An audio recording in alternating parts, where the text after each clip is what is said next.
Hoje nós vamos ver versículo 12 ao versículo 17. Romanos 8, do 12 ao 17, mas antes vamos fazer uma pequena introdução para nós não termos uma confusão de termos. Primeiro, a gente precisa relembrar uma questão em que a nossa sociedade esqueceu e tem uma compreensão equivocada.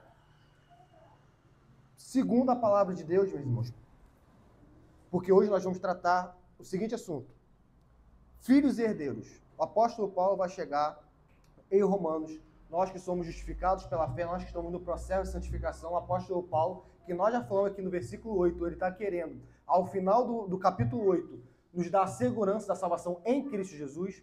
Aqui ele vai apelar para a filiação, a nossa adoção. Deus nos adotou. E aqui nós precisamos dar um passo atrás e lembrar de uma questão que a nossa sociedade esqueceu, ou a nossa sociedade maculou, interpretou de uma maneira equivocada. É errado, biblicamente falando, o pensamento de que todas as pessoas são, por natureza, filhas de Deus. Isso não é bíblico. Quando nós estamos falando que uma pessoa é filho de algo, ou alguém é pai, no sentido de criador, é uma coisa. Então, o pai da aviação, o pai de tal corrente filosófica, ou, nesse sentido, Deus é o pai do gênero humano, mas no sentido de criador. Agora, no sentido que o apóstolo Paulo está abordando aqui, é no sentido de família. Ser família de Deus. Por que é um equívoco? Porque a gente vai ver isso aqui agora, que está ligado ao Espírito Santo, está ligado ao Filho. E o que está escrito no Evangelho? Que aqueles que creem em Cristo Jesus, deu-lhes o poder de serem feitos filhos de Deus. Então, só é filho de Deus, de participante da família de Deus, aqueles que creem em Cristo. Tudo bem, meus irmãos? Só é filho de Deus quem crê em Jesus Cristo. Por quê? Porque Deus não manda seus filhos para o inferno. Deus não manda seu filho para o inferno. Não manda. Se nós acreditamos que todos os homens são filhos de Deus, ou seja, participantes da família de Deus, nós vamos chegar à conclusão de que Hitler era filho de Deus. Não era. Só é filho de Deus aqueles que creem em Jesus Cristo. Só é filho de Deus quem crê em Jesus Cristo. Segundo ponto que nós precisamos também pensar antes de adentrarmos aqui. A questão de filiação, a questão de falar Deus como Pai, se referir a Deus como Pai, é algo que os judeus não faziam muito. Tanto é que o historiador foi pesquisar as liturgias nas sinagogas e ele percebeu que não havia registrado nenhuma oração nas sinagogas em que os judeus se referenciavam a Deus como Pai. Só foi descoberto um manuscrito em que um judeu, em seu ato litúrgico na sinagoga, chamava Deus de Pai no século X depois de Cristo, ou seja, por causa de influência do cristianismo. Portanto, nós temos o privilégio de chamarmos o Criador dos céus e da terra, aquele que do nada fez tudo, aquele que rege tudo pela palavra do seu poder, de Pai, é única e exclusivamente por causa do Filho e por causa de uma obra trinitária, o Pai, o Filho e o Espírito Santo. E aqui o apóstolo Paulo vai abordar a questão do Espírito Santo relacionada à adoção. O Filho, percebo que a gente está numa parte aqui que é completamente trinitária. Porque o irmão Vinícius expôs aqui, no final do versículo 11, capítulo 8, 11, que diz: se habita em vós o Espírito daquele que ressuscitou a Jesus. Quem é o daquele? É o Pai. É o Pai. Então nós temos só nesse começo do versículo 11 o Pai, o Filho e o Espírito. E nós vamos ver na Bíblia, por exemplo, que o Espírito Santo, ora é referenciado como o Espírito de Cristo e ora é referenciado como o Espírito do Pai. Por isso que nós vemos no Credo Niceno que a gente fala que o Espírito Santo procede do Pai e do Filho. Essa é a base bíblica. É uma das bases bíblicas. Então, meus irmãos, a gente tem que entender que quando o apóstolo Paulo foi chegar aqui no versículo 14, em que ele vai falar sobre o fato de nós clamarmos Abba Pai, é para nós entendermos como algo não natural. Não é algo que é normal chamar Deus de Pai, e muito menos de Abba Pai. Quando Jesus chega e ensina a oração dominical e que ele diz, Pai nosso que estás nos céus, ele, na sua obra redentiva, já está dando um privilégio aos seus seguidores que o povo da antiga dispensação não tinha. De uma intimidade no nome dele. Uma intimidade com o Pai no nome de Cristo. Porque qual é o problema se nós, então, adentrarmos em Romanos, no versículo 12 ao 17, sem entender essas questões? O problema é que nós vamos diminuir a obra do Filho. Meus irmãos, só existe um que é, por natureza, Filho de Deus. E esse um se chama Jesus Cristo. Nós fomos adotados por causa da obra do Filho e por causa do plano da Trindade. Nós não somos, por natureza, filhos de Deus. Crendo em Cristo, Ele nos deu o poder de sermos feitos filhos de Deus. Nós somos filhos de Deus por causa da fé em Cristo Jesus. Porque Deus, e a gente poderia voltar aqui em Romanos, nos amou quando nós ainda éramos ímpios e pecadores. Romanos, capítulos anteriores, nós vimos isso. Então o apóstolo Paulo, ele está chegando aqui no versículo 12 ao versículo 17, querendo dar, lembra que nós falamos, querendo nos dar uma segurança na salvação, ou uma segurança da salvação. E a filiação é um dos argumentos do apóstolo Paulo para que nós tenhamos certeza de que somos salvos. É para isso. Então, por quê? Mais uma vez, Deus não condena os seus filhos. E quem são os filhos de Deus? Aqueles que creem em Cristo e são guiados pelo Espírito Santo, como nós vamos ver agora. Então, nós precisamos, com um termo moderno que estamos utilizando, nos desintoxicar da falsa teologia e do entendimento de que qualquer pessoa que nasce é por natureza filho de Deus. Isso está totalmente contrário a Efésios 2, versículo 1 em diante. Efésios 2, se a gente olhar Efésios 2 para falar que nós somos por natureza filhos da ira. Efésios 2, meus irmãos. Por natureza nós somos filhos da ira. Por quê? Porque nós nascemos em pecado. Nós somos pecadores, nascemos em pecado. Jamais esqueçamos disso. Nós nascemos com uma condenação por causa de Adão e Eva. E Deus, pelo seu rico amor, pela sua infinita misericórdia, com um grande amor que nos amou, Ele fez um plano redentivo e nos adotou. E aí a gente vai ver uma parcela disso em Romanos 8, do verso 12 ao verso 17, sobre o que o apóstolo está querendo dizer nesse contexto que, mais uma vez, o irmão Vinícius já expôs, no contexto de santificação. Qual é o resumo da epístola aos Romanos? Justificação pela fé somente em Cristo. O irmão Vinícius acabou de falar isso aqui na liturgia. O resumo da epístola aos Romanos é a justificação pela fé. Fé em quem? Fé em Cristo. Só Cristo justifica. Não é fé na fé, não é fé em nenhum outro. É fé em Cristo. Em Cristo. E somente em Cristo. E agora, em Romanos, a partir do capítulo 6, nós estamos vendo o que vem com essa justificação. É a santificação. E nós vamos abordar a santificação mais uma vez e mais um domingo, que o Senhor nosso Deus nos dê graça de entendermos, amá-lo mais e andarmos em novidade de vida. Amém, meus irmãos? Vamos ler o texto sagrado, pela graça de Deus. Romanos capítulo 8, do verso 12 ao verso 17. Romanos 8, do verso 12 ao verso 17.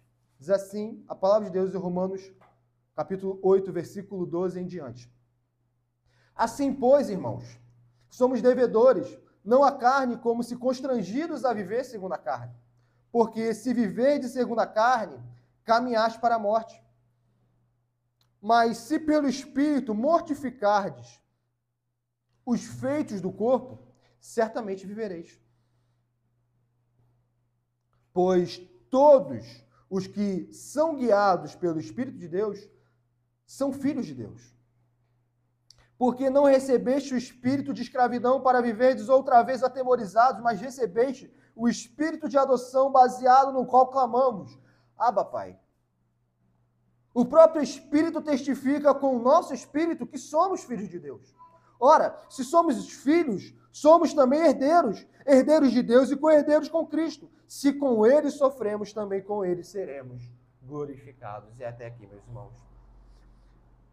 O apóstolo Paulo está dando sequência ao que ele falou anteriormente sobre a obra do Espírito, sobre Cristo ter vindo em semelhança de carne pecaminosa, ter se feito pecado por nós, e agora nós, por causa do sacrifício de Cristo, o Espírito de Cristo, que é o Espírito Santo, habita em nós, habita o Espírito Santo, a terceira pessoa da Trindade, habita em nós. O irmão Vinícius expôs isso aqui e frisou essa questão. Isso é algo para que nós temêssemos e tremêssemos e regozijássemos ao mesmo tempo. Deus habita não no meio dos homens, mas nos homens regenerados, nos homens que creem em Jesus Cristo. Homens aqui é gênero humano, tá bom, meus irmãos? Gênero humano. Então, meus irmãos, nós estamos vendo o final do versículo 10 até o 11, como Vinícius expôs: se porém Cristo está em vós, o corpo, na verdade, está morto por causa do pecado, mas o Espírito é vida por causa da justiça. Se habita em vós o Espírito daquele que ressuscitou, e o Vinícius expôs aqui, o irmão Vinícius, a causa condicional, o se, para nós olharmos muito bem como nós estamos andando. Se habita em vós o Espírito daquele que ressuscitou a Jesus dentre os mortos, esse mesmo que ressuscitou a Cristo Jesus dentre os mortos, vivificará também o vosso corpo mortal por meio do seu Espírito, que em vós habita. E o irmão Vinícius disse muito bem aqui que não é possível um cristão aqui, cristão de fato, não estou falando aqueles que se dizem cristãos, aqueles que têm o Espírito de Deus, dizerem que não conseguem vencer os seus vícios pecaminosos. Por quê? Porque é o Espírito Santo, é o Espírito de Deus, é o Espírito de Cristo que ressuscitou Jesus dentre os mortos, que habita em nós. Então, se por um lado nós temos Romanos 7, em que nós vemos a constatação de que, ainda que sejamos regenerados, ainda que sejamos crentes, ainda que sejamos pessoas que têm a fé em Cristo Jesus, ainda há em nós uma tendência ao pecado, a ponto do apóstolo falar: o bem que eu quero fazer eu não consigo, e o mal que eu não quero fazer, esse eu sempre faço. Quem me livrará do corpo desta morte? E ele dá graças a Jesus. Então esse conflito, irmão Vinícius, esse paradoxo de que nós estamos lutando contra o pecado e muitas vezes nós perdemos a batalha, mas nós jamais perdemos a guerra. O fato de nós perdermos algumas batalhas contra o pecado não é desculpa para vivermos uma vida em pecado.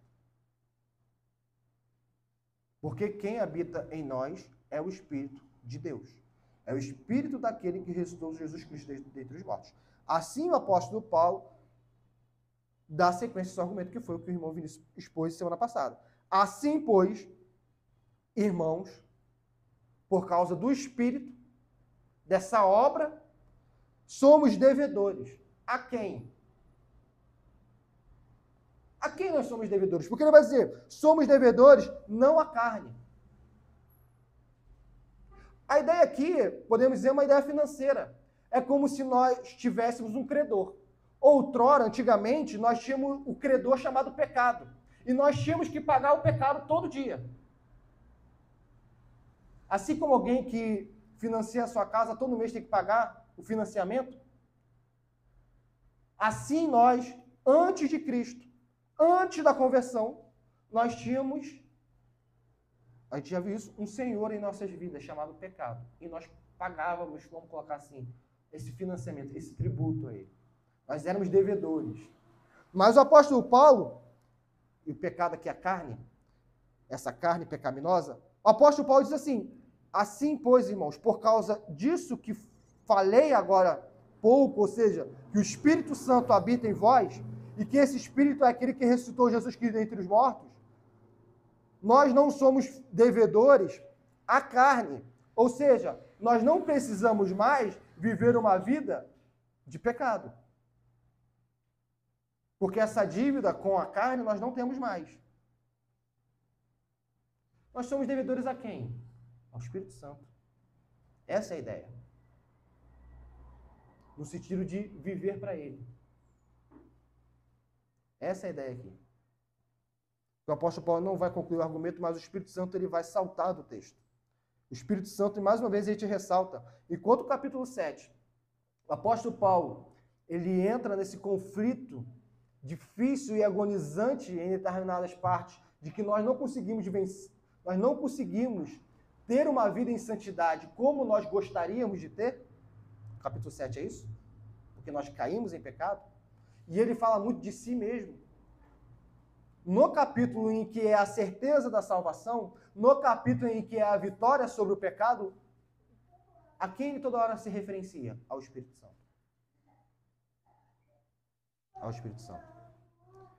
Então ele vai falar, não a carne como se constrangidos a viver segundo a carne. Nós já não somos mais obrigados a viver segundo a carne. Nós já não somos mais obrigados a viver de acordo com vícios antigos. Nós não somos mais coagidos pela nossa carne pecaminosa a isso. Por quê? Porque o Espírito daquele que ressuscitou Jesus Cristo dentre os mortos habita em nós.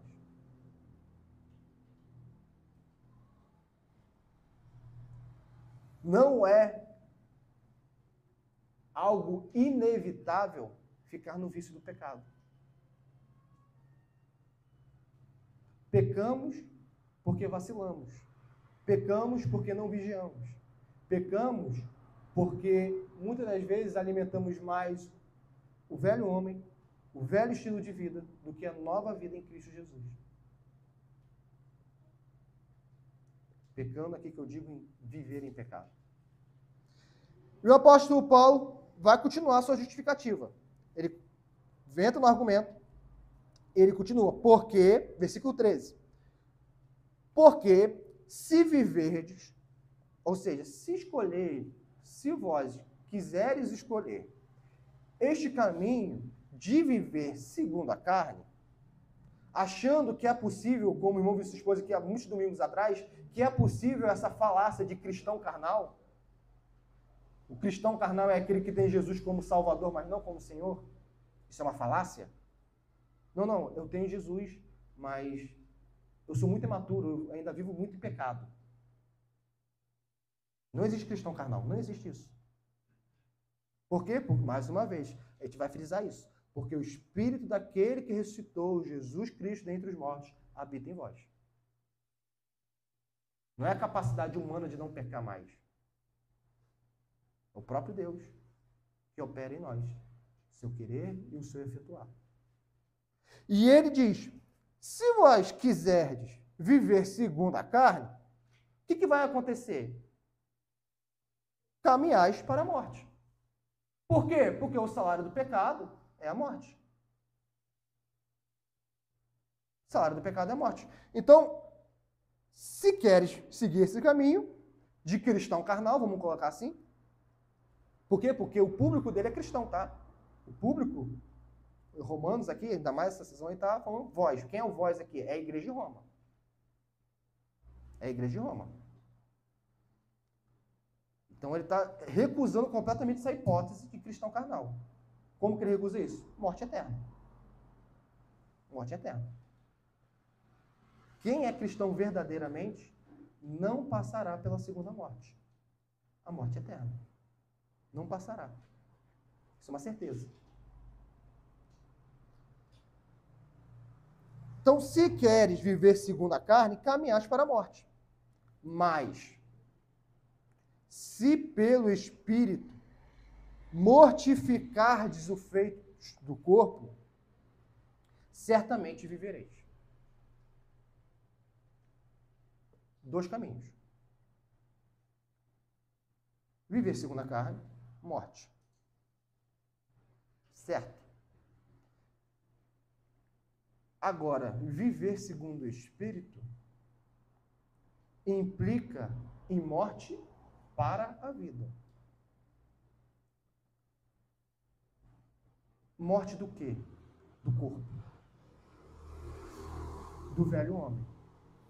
Das paixões pecaminosas. Olha o que ele diz. Mortificardes os feitos do corpo. Ele já definiu que esse corpo aqui para ele, a gente já está vendo isso desde Romanos 7, é uma forma dele retratar o pecado. Nós já falamos que não há nenhum problema do corpo em si. Não há nenhum problema do corpo em si. Adão e Eva foram feitos corpo e alma. Deus fez o corpo. O corpo não é em si pecaminoso. Não é. Mas o apóstolo Paulo, à guisa de ilustração, ele faz essa distinção entre corpo e homem interior, entre corpo e alma, entre corpo e espírito, a fim de que nós entendamos o que ele está querendo dizer. Por quê? Porque o pecado no mundo nosso, no mundo dos homens, se manifesta aos olhos no corpo. Ninguém consegue ver o seu semelhante pecando na alma. Isso é impossível. Nós vemos uma pessoa pecando no corpo. Isso é visível para nós. Mas o apóstolo Paulo não tem essa visão equivocada, que a igreja muitas das vezes já caiu nessa visão equivocada de que o corpo é ruim em si. Não é. Deus criou o corpo. Deus criou o corpo. Deus criou o nosso corpo. Jesus Cristo está nos altos dos céus, à destra do Deus Pai Todo-Poderoso, em corpo. Corpo ressurreto, glorificado. É o Deus homem. Ele não deixou de ser Deus e ele não deixou de ser homem. Jesus Cristo, até hoje, está nos céus em corpo. Ele é o Deus homem. Ele não ascendeu aos céus e deixou o corpo de lado porque o corpo é pecado. Não. Não. Ele continua a reinar. O varão perfeito. O nosso Deus. O nosso Senhor. O nosso Mestre. E como nós vamos ver, o nosso irmão mais velho, Jesus Cristo. Jesus Cristo. Jesus Cristo. E esse mortificar do corpo aqui, meus irmãos, é algo que a gente perdeu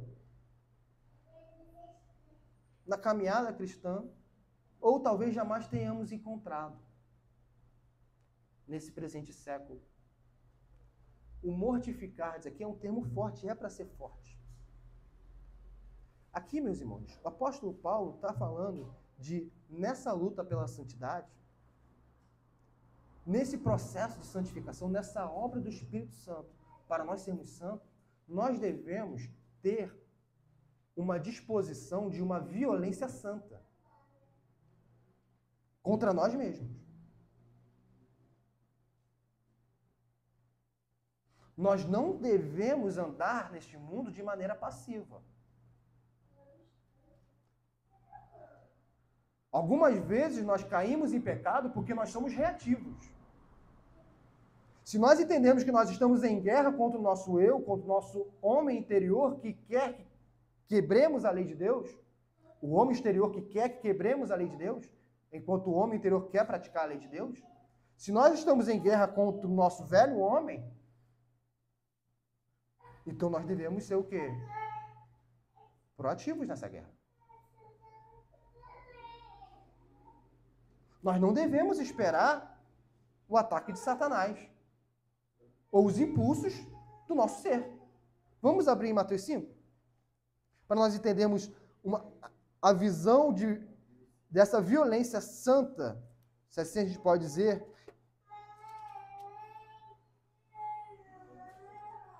Mateus 5,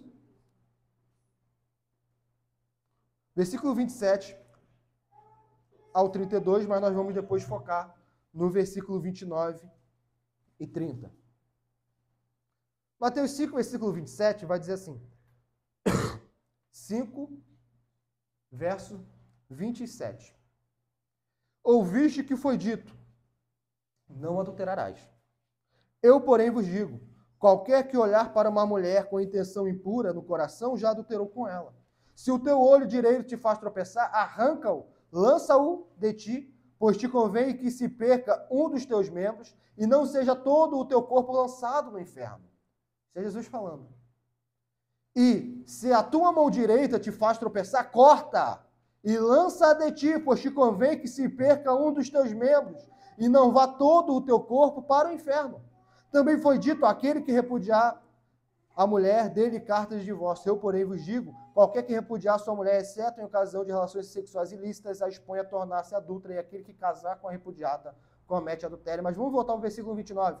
Se o teu olho direito te faz tropeçar, arranca-o e lança-o de ti, pois te convém que se percam um dos teus membros e não seja todo o teu corpo lançado no inferno. E se a tua mão direita te faz tropeçar, corta e lança-a de ti, pois te convém que se perca um dos teus membros e não vá todo o teu corpo para o inferno. Isso é santificação. Não é cair em pecado e ficar em autocomiseração. É uma disposição em que nós pegamos o nosso eu exterior que deseja afrontar a lei de Deus e deseja que nós voltemos a pecar e nós o deixarmos desnutrido. E nós lutarmos veemente contra ele, porque é uma luta de vida ou morte.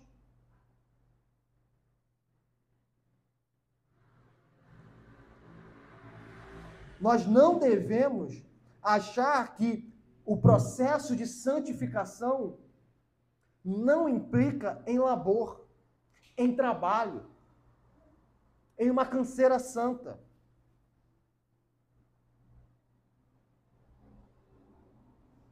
A palavra de Deus nos fala para nós ficarmos vigilantes. Aqueles, como por exemplo, nós temos o irmão Douglas aqui, o irmão Lucas, que precisam vigiar, precisam fazer uma vigília mesmo, uma vigia. Sabe o quão cansativo é isso? Não pode ter desatenção. Ou se num processo de desatenção em que nós somos convocados a vigiar um perímetro e acontece alguma coisa, a culpa é de quem? A culpa é daquele que cometeu a infração? Se a culpa foi na nossa vigília, se nós é que falhamos em vigiar, se nós estávamos dormindo quando o invasor chegou, a culpa é nossa. Nós iremos responder. Porque nós não podemos esperar outra coisa do ladrão do que roubar. E é por isso que tem alguém para vigiar. O ladrão ele é culpado em si mesmo. Nós não podemos pecar e achar que a culpa é do pecado. A culpa é do velho homem. A culpa é da minha antiga natureza. A culpa não é minha. Mas o apóstolo Paulo já disse em Romanos 7 que é isso que a velha natureza faz. O apóstolo Paulo já disse em Romanos 7 que o que vocês querem esperar? Existe uma disposição dentro de vocês de que quer afrontar a lei de Deus. Existe uma disposição em vocês, em nós, o apóstolo Paulo está dizendo, em nós, de que nós não queremos orar, nós não queremos ler a Bíblia, nós não queremos os meios de graça, nós não queremos culto, nós não queremos. Existe uma disposição dentro de nós que quer se afastar de Deus e viver uma vida somente em nós mesmos. Uma vida que nós nos bastamos sem Deus. Existe isso. E aí, quando nós caímos em pecado, nós queremos culpar a nossa velha natureza, nós queremos culpar Satanás, nós queremos culpar o mundo. Mas eles trabalham para isso.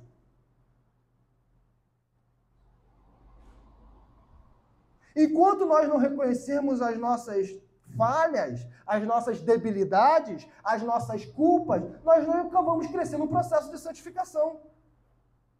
Porque a culpa sempre será do outro. A culpa nunca é minha, eu sempre estou certo. A culpa é sempre algo externo a mim. Mas se eu vivesse em um mundo em que não tivesse isso, se eu vivesse num mundo perfeito, meus irmãos, a Bíblia já mostrou para a gente que o homem foi criado em um mundo perfeito e ainda assim ele caiu. Então não fiquemos nessa ilusão de que a culpa é externa a nós, a culpa é nossa, é das nossas decisões. Por quê? Porque se o Espírito Santo habita em nós, nós pecamos. Vamos ser realistas, se o Espírito Santo habita em nós, nós pecamos porque nós queremos, não porque somos escravos do pecado.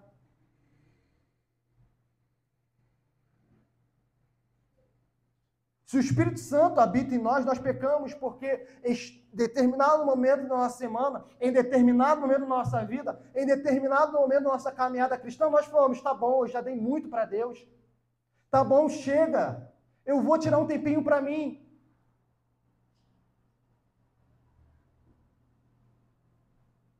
E aí nós voltamos às mesmas práticas pecaminosas. Porque chegou um momento que a gente achou que não precisava mais mortificar os feitos do corpo. Chegou um momento que a gente achou que o nosso corpo era bom. Chegou um momento que a gente achou, não, eu consegui. Eu cheguei nesse estágio. Eu sou bom.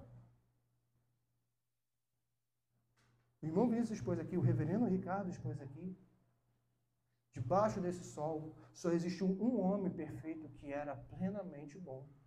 Esse homem foi Jesus Cristo. Ele foi crucificado por causa dos nossos pecados. Ele, como o Vinícius expôs semana passada, foi feito de semelhança de carne pecaminosa. Foi feito pecado por nós. Foi crucificado por nossa causa. Para a nossa redenção. Só existiu um bom. Todos nós que estamos aqui nessa noite somos maus. Todos nós temos maldade dentro de nós. Todos nós temos pensamentos que nós temos vergonha. Temos vergonha.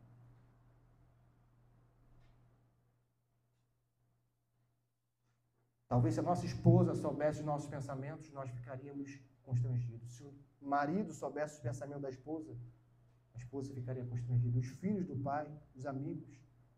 Porque nós temos em nós, mas não queremos, podemos dizer, aceitar ou lembrar dessa parte.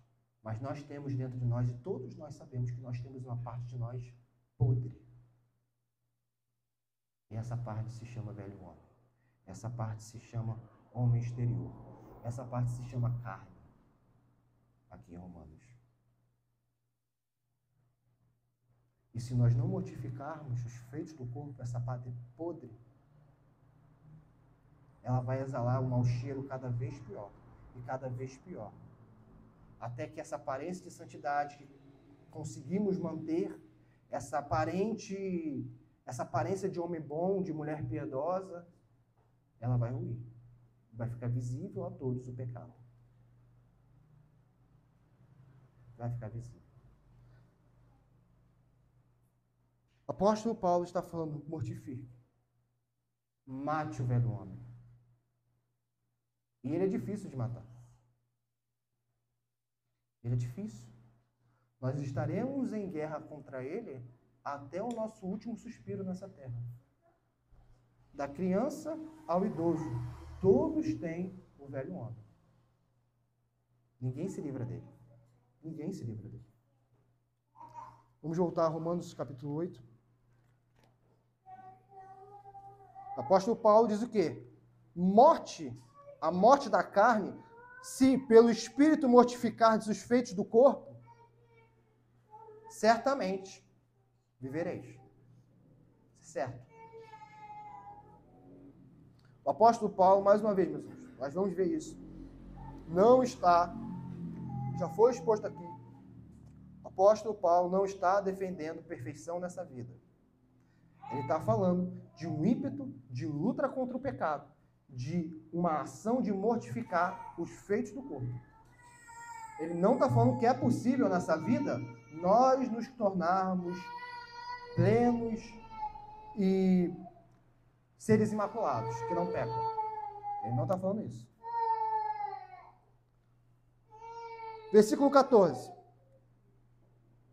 Pois todos os que são guiados pelo Espírito de Deus são filhos de Deus.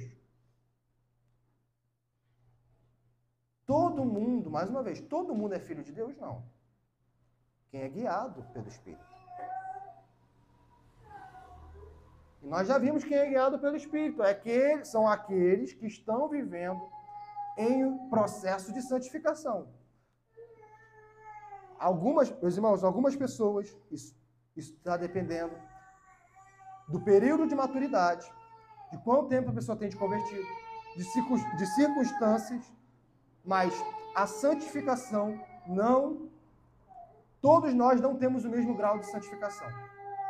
Espera-se que aquele que tenha mais tempo de cristianismo esteja em um processo de santificação mais avançado. Espera-se. E aqueles novos na fé, é normal que eles caiam em pecado. Que o maduro na fé não cai. Isso é normal. Se chama processo de santificação. Um novo convertido, ele vai ter uma facilidade maior de cair em determinados pecados. A Bíblia já adverte sobre isso. Então, nós não estamos falando de perfeição, de que todas as pessoas têm o mesmo nível de maturidade. Não é isso. Mas todos os que estão na igreja têm que ter o mesmo ímpeto, o mesmo desejo de mortificar o velho homem. Tanto o novo na fé, quanto o velho na fé. Todos vão estar em luta. Todos. Mas é normal, no começo da caminhada cristã, nós ainda caímos em velhos vícios. Isso é normal. Uma pessoa que chega na fé cristã e tem um histórico de embriaguez, Deus, na sua extraordinariedade, pode fazer com que essa pessoa seja liberta do vício da noite para o dia? Pode. Ele tem poder para fazer isso. Mas a pessoa pode também ir largando a bebida aos poucos, como meio de embriaguez. Então nós precisamos voltar um pouco atrás e nós não estamos falando em perfeição ou de que todos têm um nível de maturidade igual. Não é isso. Mas essa pessoa vai lutar contra os seus vícios. Vai lutar. Ela não vai desistir. Ela não vai desistir. E essa aqui é a grande... É o que o apóstolo Paulo está falando. O cristão, ele não desiste. Ele perde, ele se levanta e luta. Ele perde, ele se levanta e ele volta. Se a gente pode fazer uma referência a um clássico, ele é mais persistente do que aqueles filmes de boxeador. Ele cai, mas ele se levanta. Ele continua a lutar. Não importa o quão ferido, não importa o quão machucado, não importa quanto ele esteja sangrando. Ele cai, ele se levanta, ele volta a lutar. E volta a mortificar o corpo. Versículo 14. Pois todos os que são guiados pelo Espírito de Deus são filhos de Deus. E a gente precisa também entender que guiado aqui não tem a ver com um quesito subjetivo apenas. Porque hoje nós estamos vivendo em uma era em que as pessoas praticam as maiores bizarrices, pecam contra Deus e diz: fui guiado pelo Espírito. O Espírito Santo jamais guia alguém longe da palavra. Primeiro ponto. Porque o Espírito Santo é quem inspira a palavra de Deus. Ele é o Espírito da palavra. É ele quem inspirou os profetas. É ele quem inspirou os apóstolos. É ele quem ilumina os crentes quando vão ler a Bíblia. Então, ser guiado pelo Espírito está intimamente conectado à palavra. O Espírito Santo não está divorciado da palavra. Quem divorcia Espírito da palavra do Espírito, ou seja, a Bíblia Sagrada, está cometendo uma heresia. Chega a ser uma blasfêmia. É um sacrilégio. Falar que o Espírito Santo faz coisa contrária à sua palavra. Ele nunca vai fazer nada contra a sua palavra. Algumas pessoas falam: eu estou sentindo no meu coração, eu acho que o Espírito Santo está pedindo para eu me divorciar do meu marido.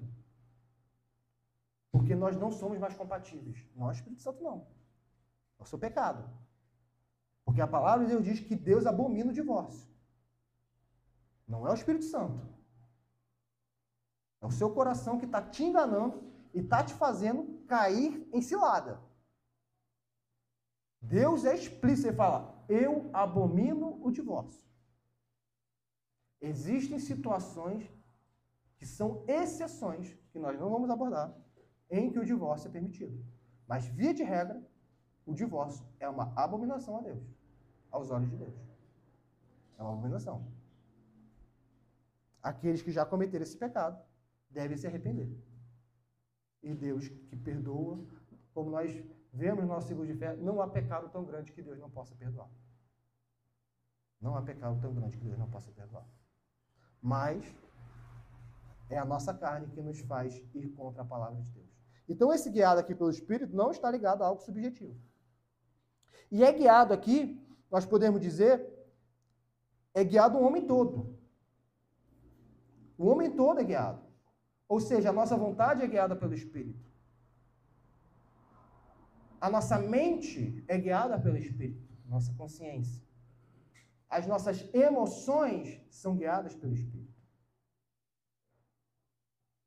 O Espírito Santo, usando o termo que foi abordado hoje no Catecumen, não é apático às emoções, por exemplo. O Espírito Santo não quer que nós venhamos aqui dominicalmente e prestemos o culto apático, em que nós vibramos com o futebol, mas somos apáticos na igreja. Vibramos com os filmes, mas as nossas emoções estão mortas dentro da igreja. Emoção aqui, não estou falando de ficar chorando no culto. Não é isso. Eu estou falando em uma entrega íntima do coração. Adorar a Deus em espírito e em verdade. É o ser todo nosso estar diante de Deus no culto e dizer, eis-me aqui, Senhor, em corpo, alma e minha vontade. Eu quero estar na igreja. Eu quero estar entre os meus irmãos. E quando eu quero querer isso. A luta contra o nosso velho homem. Então, todo homem, todo o nosso ser, tem que ser guiado pelo Espírito. Pois todos os que são guiados pelo Espírito são filhos de Deus. E aqui é um termo de... É como se o Espírito Santo pegasse-nos pela mão e nos guiasse na caminhada. Porque Deus é o nosso Pai. Deus nos adotou. E aqui é o Filho de Deus, é para ser entendido de uma maneira que não é natural. Mais uma vez, não é natural nós sermos feitos filhos de Deus. É algo que vem pelo poder do Evangelho, pelo poder do sacrifício vicário de Cristo. É Jesus Cristo quem abre, podemos dizer assim, essa porta para nós. Nós, por natureza, Efésios 2, por natureza, somos filhos da ira. Romanos, capítulo 1, versículo 20. A ira de Deus, o versículo 19, 18. A ira de Deus se revela contra toda impiedade e injustiça. Toda impiedade e injustiça dos homens. E Paulo vai continuar. Nós, por natureza, somos filhos da ira. Agora, uma vez que cremos em Cristo, depositamos a nossa fé em Cristo, os nossos pecados são perdoados. Somos salvos mediante a fé. Mediante a fé nós temos o que Romanos diz? Paz com Deus. Qual é o fruto imediato da justificação? A santificação. E o que vem junto com a justificação? O que vem junto com a justificação? A adoção. A adoção vem junto com a justificação. Aquele que foi justificado, ele foi adotado.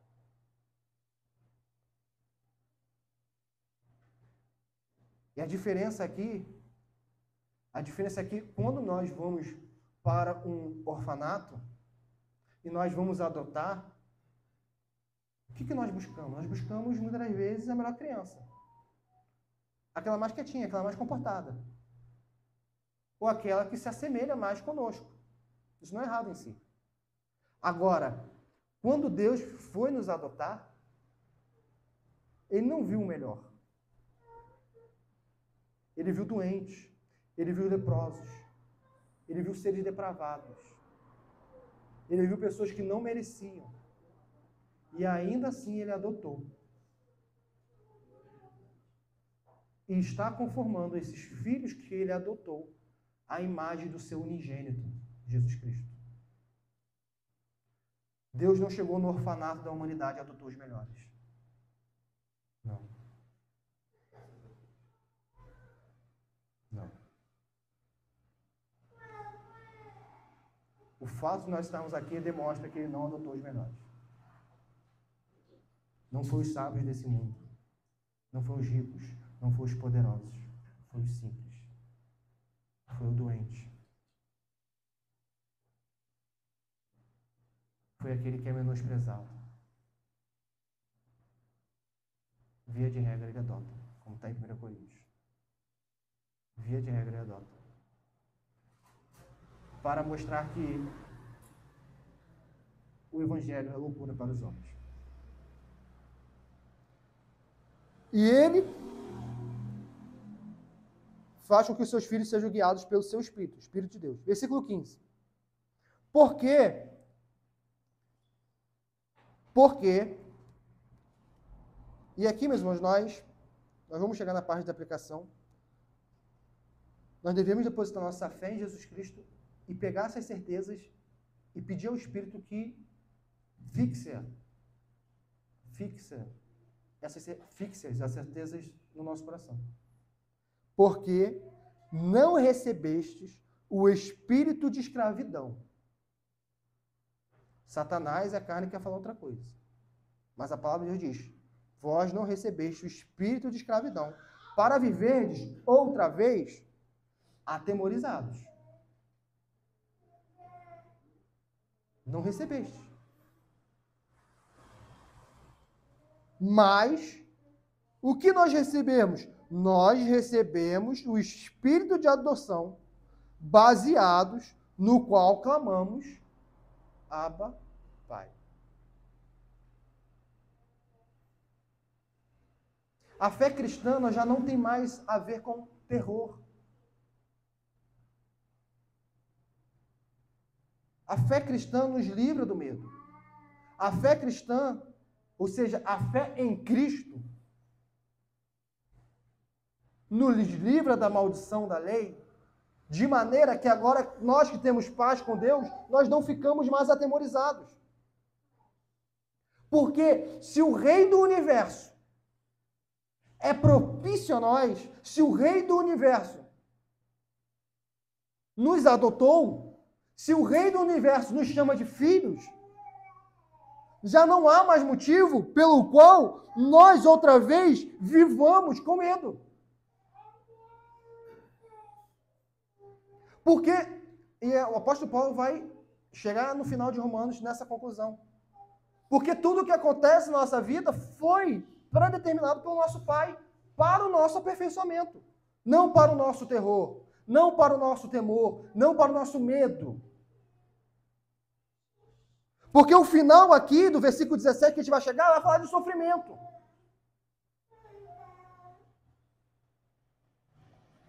O final do versículo 17 vai falar de sofrimento. Então o cristão não precisa mais temer, porque o que nós tememos de fato, uma das coisas que nós tememos é sofrimento. Nós tememos a morte porque a morte é sofrimento, é separação. Quem não tem medo de morrer, tem medo de sofrer antes de morrer. Nós tememos a doença, porque a doença é sofrimento.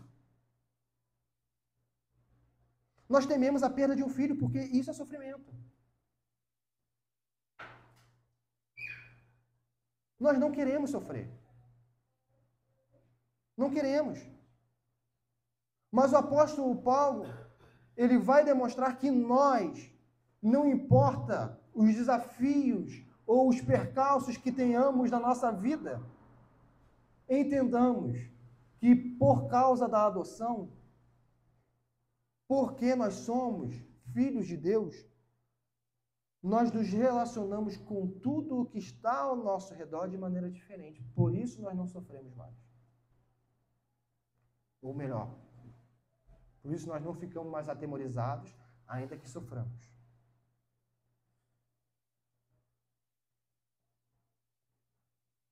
Nós não temos mais, ou não deveríamos ter, num progresso da fé, o terror noturno. Um cristão maduro na fé, um cristão que progrediu na fé,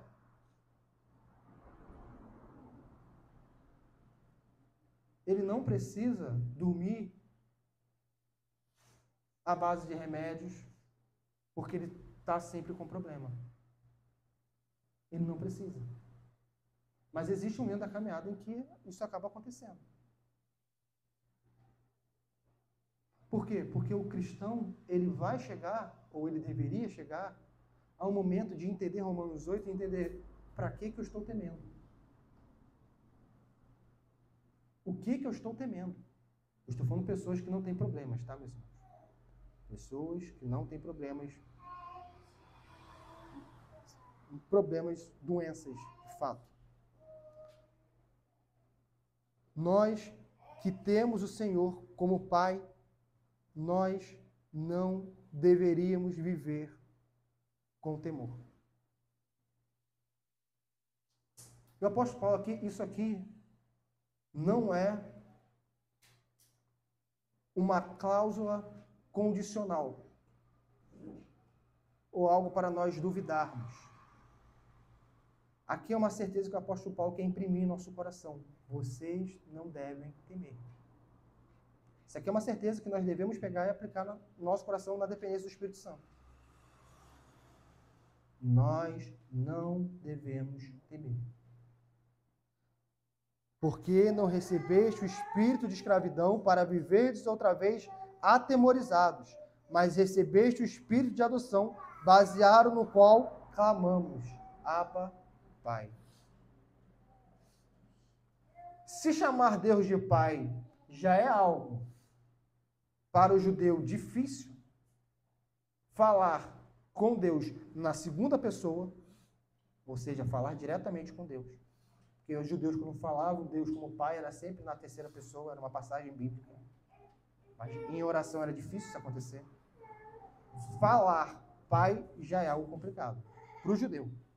Abba, Pai, é um nível de confiança, de intimidade, que é proporcionado apenas pelo Cordeiro. Abba, Pai, alguns vão traduzir aqui no sentido semelhante. Não é que nossas orações têm que ser assim, mas na língua portuguesa era como se fosse papai, no sentido de carinho, de afeto. Não no sentido infantiloide, que algumas igrejas pegam e deturpam. Não. É no sentido de afeto. É de ter algo íntimo com o seu Deus. Você tem intimidade com o Rei do Universo. É por isso que você não anda mais temendo.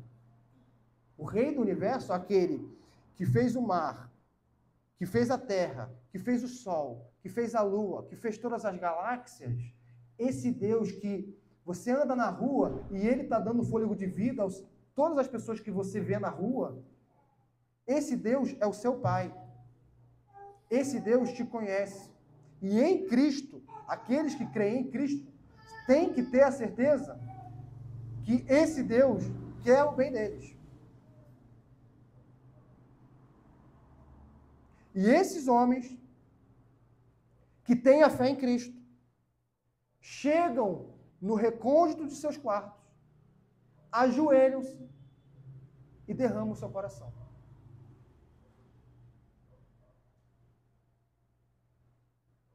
Porque eles têm Deus como Pai.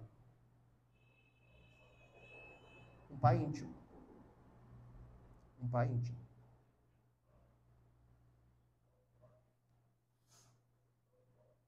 Não importa quem tenha sido nosso pai, se for o melhor pai do mundo ou o pai mais abusivo do mundo, isso não importa. Porque em Cristo nós temos Deus como Pai.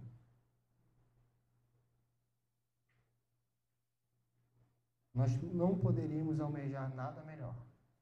O melhor pai que já pisou nessa terra não pode chegar aos pés de Deus Pai. É o Pai que deu o seu próprio Filho, Jesus Cristo, para a nossa salvação. Se Ele nos deu Jesus Cristo, não nos dará, porventura, outras coisas? Isso aqui não de outras coisas maiores, mas se Ele nos deu o maior, que é o próprio Filho, Ele nos dará tudo. Não no sentido materialista, mas no sentido de tudo que precisamos.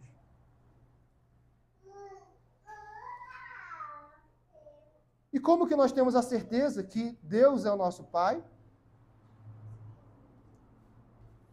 Porque o próprio Espírito, versículo 16, testifica com o nosso Espírito que somos filhos de Deus. Aqui é um teor subjetivo da fé, mas que ainda assim está alicerçado no objetivo.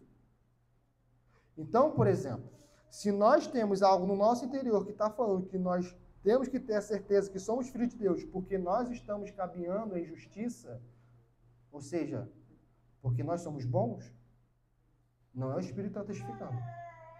Não é o Espírito. O Espírito testifica que nós somos filhos de Deus por causa do mérito do Filho, Jesus Cristo. Apesar das nossas fraquezas, apesar dos nossos pecados, apesar das nossas disposições depravadas, nós somos filhos de Deus. Se buscamos viver mortificando o corpo, os feitos do corpo.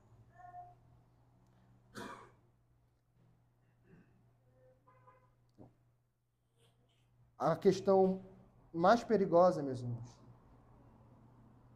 há um problema em nós passarmos por Romanos 8, e nós não temos a certeza da salvação. Há um problema isso. Mas é um problema aceitável. Nem todos os cristãos vão ter a certeza da sua salvação, infelizmente. E assim eles não vão desfrutar de uma bênção, que é a certeza da salvação. Então, seria ruim isso. Agora, o pior de tudo, que é o que nós não queremos que aconteça, é que alguém que está vivendo de maneira dissoluta tenha uma certeza da salvação ímpia. Isso é pior.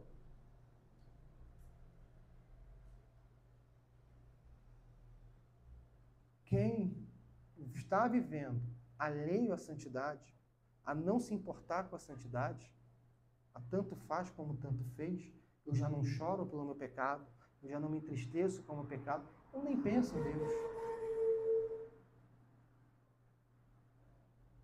Aí é mais perigoso ainda ter certeza da salvação em vida dissoluta, em vida difícil. Por quê? Porque precisa voltar muito. Precisa se arrepender dos seus pecados e crer em Cristo. Quem passa por Romanos 8 tem dois caminhos preferíveis. Ou ver que não tem isso e que não está vivendo em santidade e se arrepender e correr para Cristo. Ou aqueles que estão em Cristo, estão buscando mortificar o corpo, mas ainda não têm a certeza da salvação. Terminar Romanos 8, orando a Deus para que a certeza da salvação repouse em seus corações. Para não precisar viver com temor. Temor de maneira terror, atemorizados. A palavra de Deus, ela quando é exposta, ela é exposta para que nós nos arrependamos. E para que nós nos alimentemos e sejamos fortalecidos.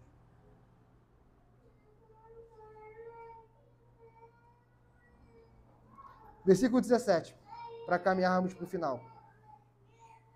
Ora, se somos filhos, somos também herdeiros. É por isso que nós dizemos que nem todos são filhos, porque nem todos são herdeiros. Essa ideia de Deus ser pai natural de toda a humanidade é contra as Sagradas Escrituras. Porque Deus não tem um filho a quem ele não dá a sua herança. Todos os seus filhos vão receber a sua herança. Ora, se somos filhos, somos também herdeiros, herdeiros de Deus e co-herdeiros com Cristo. Se com ele sofremos, e aí sofrimento. Nós não vamos adentrar muito nisso, porque a partir de agora Romanos vai começar a falar mais de sofrimento. Como nós temos uma exposição sequencial, os próximos capítulos, as próximas perícopes vão chegar nisso. Se com ele sofremos, também com ele seremos glorificados. Então a santificação, só para adiantar, implica sofrimento. Nós temos sofrimento na fé cristã. Fé cristã não é viver sem sofrimento. Mas o que nós queremos ressaltar aqui? Houve um tempo em que o Brasil, não sei se viveu tanto, mas houve um tempo nos Estados Unidos que os Estados Unidos viveu mais, e que os pastores pregavam tanto da beleza do que é o céu, das ruas de ouro e tudo mais, que é bíblico, mas acabava fazendo com que pessoas almejassem os céus de uma maneira equivocada. Almejar o que é bom não significa que nós somos salvos. Almejar o que é bom não significa que nós somos filhos de Deus. Isso em si não significa. Pergunta para qualquer pessoa se não quer andar numa rua de ouro. Todo mundo quer. Então, quando nós estamos falando de herança aqui, tem muitas bênçãos contidas aqui. Tem muitas bênçãos, muitas. Nós poderíamos enumerá-las. Nós poderíamos falar dos céus, nós poderíamos falar de todos nós temos uma coroa. Mas qual é a maior herança? Ou qual é a maior parcela da herança? O que o cristão mais almeja? Isso é o que o verdadeiro cristão mais almeja. É como está nas Sagradas Escrituras. Ter Deus como seu quinhão. Ter Deus como sua herança. E aqui é onde separa o trigo do joio.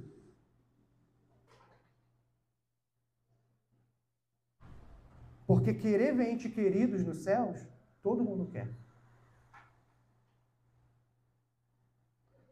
Agora, ter a satisfação de, nos céus, você ter Jesus como seu Senhor e Salvador e poder desfrutar daquilo que nessa terra nós estamos privados, de vermos Cristo face a face.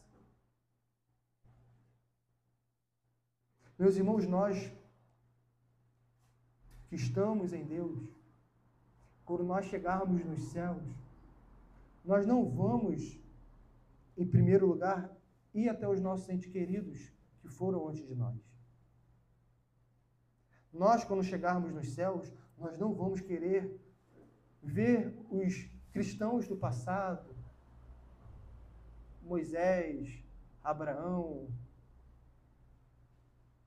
Isso não vai ser a nossa motivação primeira no céu. Eu acredito piamente, assim como nós entrarmos nos céus, a primeira coisa que nós vamos querer é ver Jesus Cristo, nosso Salvador. É perguntar para o anjo à nossa direita e à nossa esquerda, onde está o meu Salvador? Onde está aquele que nas suas mãos está a marca da minha redenção? Onde ele está? Onde está aquele que sangrou por mim? Onde está aquele que me amou como ninguém jamais me amou? Onde está aquele que viu os meus pecados, ele viu as minhas iniquidades e ele disse: eu te perdoo. Onde ele está? Nós vamos querer Jesus nos céus. Ele é a nossa maior herança. Ele é o nosso Salvador. Ele é o nosso Senhor. Ele é aquele que nos limpa de todo o pecado e lança fora de nós todo o medo. Para algumas aplicações, meus irmãos. Primeiro, nós somos devedores do Espírito. Portanto, saiamos hoje com essa dívida em nossa mente. Eu preciso, de maneira metafórica, preciso pagar. Eu preciso viver no Espírito. Eu preciso andar no Espírito. Eu preciso alimentar o Espírito. Chega de alimentar a carne. Porque muitos de nós vamos para nossas casas e a primeira coisa que nós fazemos no nosso lar é alimentar a carne.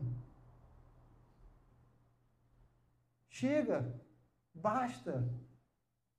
Basta. Que venhamos a deixar esse velho homem que está em nós desnutrido, anorexo. Não venhamos a alimentar mais a carne. Venhamos a alimentar um homem interior. Venhamos a alimentar aquele homem que é a novidade de vida em Cristo Jesus. E para isso nós vamos ter que ser radicais. Nós vamos ter que tomar atitudes. Nós vamos ter que desfazer, talvez, determinados convívios. Nós vamos ter que deixar de seguir determinadas pessoas. Nós vamos ter que, talvez, bloquear alguma rede. Nós vamos ter que deixar de ver determinados filmes. Não porque alguém nos disse, mas porque a nossa consciência, entendendo que aquilo é ocasião para o pecado, diz para nós, é melhor entrar no reino dos céus sem isso do que ir para o inferno. É melhor tirar o olho direito do que ir com os 2 olhos para o céu, para o inferno. É melhor entrar no céu sem o olho do que ir com os 2 olhos para o inferno. Jesus Cristo está falando de ser radical. De buscar cortar o mal pela raiz. Isso é Mateus 5, 29 e 30. Isso é busca pela santidade. Isso é viver no Espírito. É não ficar em um sentido de autocomiseração, mas se levantar no Espírito e dizer: Senhor, em Ti eu vou vencer, como o irmão Vinícius falou da vitória. É vencer o pecado, é vencer a tristeza, é vencer os vícios, é vencer os temores, é vencer a incredulidade, é vencer a dúvida, é vencer a ansiedade.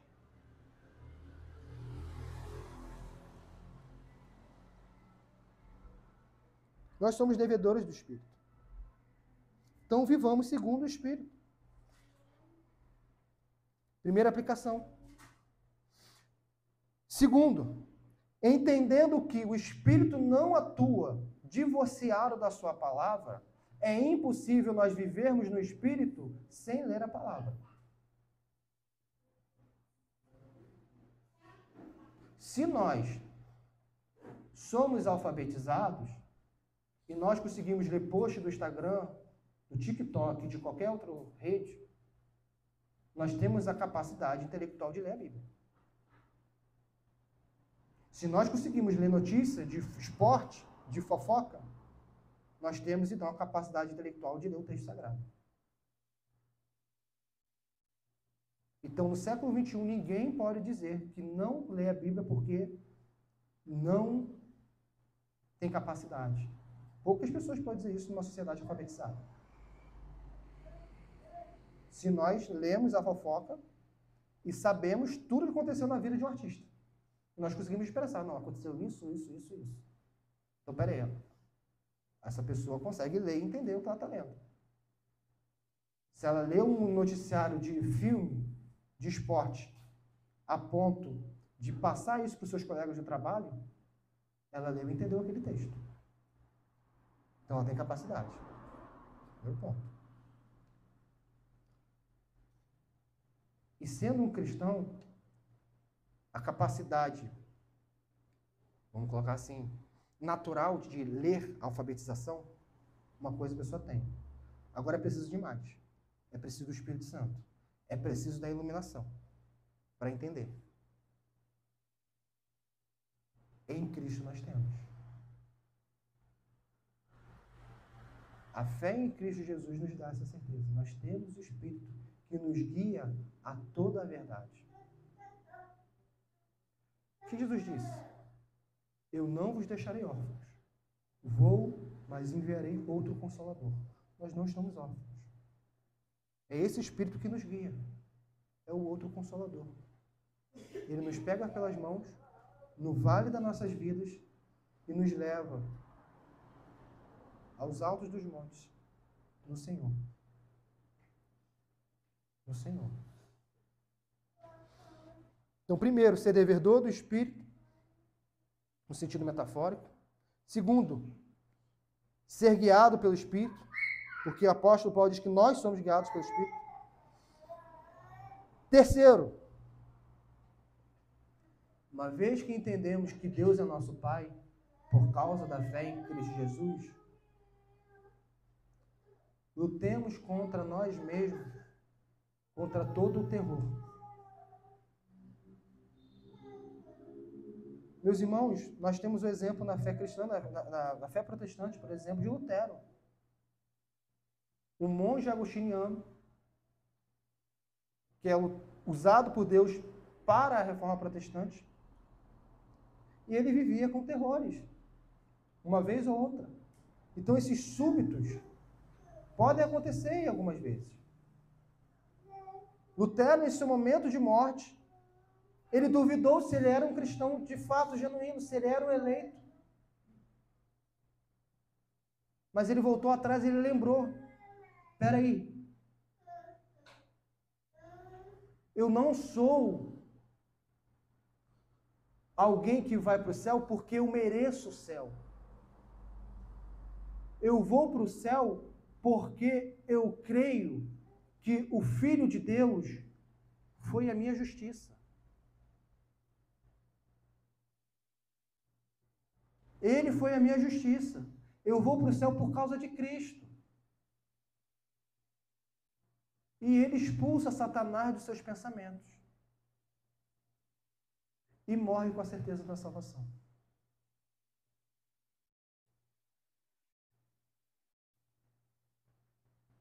A nossa fé, ela está alicerçada na obra de Cristo. Em Cristo, Deus é nosso Pai. Aquele que criou tudo quer o nosso bem. E para Ele é bom que nós soframos.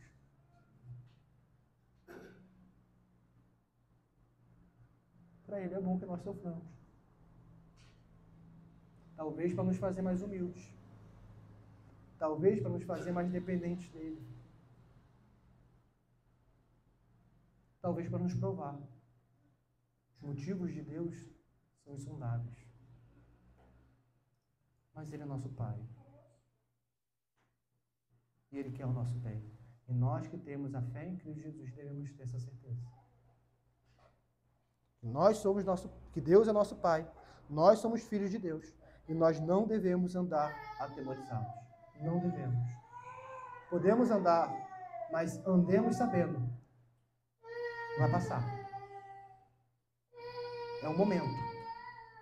É uma etapa da minha vida. Não é o resumo da minha vida. E por último, somos herdeiros. Herdeiros de Deus e co-herdeiros com Cristo. E a nossa maior herança é o próprio Deus. Nossa maior herança é termos Cristo. Nossa maior herança é chegar lá no final da história da redenção e o Senhor Jesus, nosso Salvador, nos chamar de noiva imaculada, porque Ele nos limpou de todo pecado. Ele nos limpou. Aquele que começou a obra há de terminá-la até o dia de Cristo. Essa é a nossa certeza. Não somos nós, não é pela nossa força, não é pelo nosso mérito, não é porque nós nos mantemos de pé, é porque alguém olhou para nós, viu o nosso pecado, viu a nossa depravação, viu os pensamentos lascivos, adúlteros, ímpios,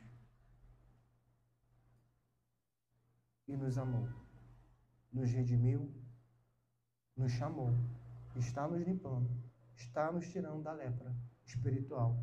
E nós estamos no processo constante de arrependimento dos nossos pecados. Que venhamos a nos arrepender hoje, amanhã, depois da manhã, e a uma vida de arrependimento. A fé cristã é arrependimento e confiança. Vamos orar, meus irmãos?